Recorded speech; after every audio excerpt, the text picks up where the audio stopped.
visitamos o lugar de Fonz. Hemos feito a visita del Ayuntamiento, da Casa da Villa, tamén o Palacio de Valdeolivos. Hemos estado en a quesería e despois nos hemos ido a minchar ao merendero de Fonz e baixamos agora de la ermita de San José.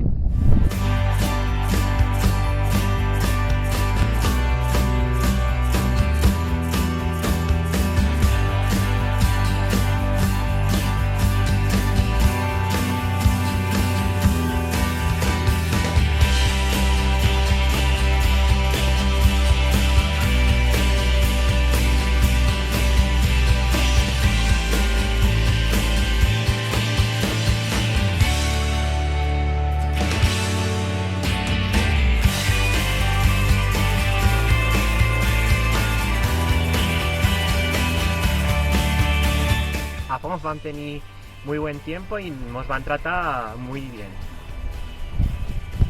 Y aquí remata La cursa Fonz.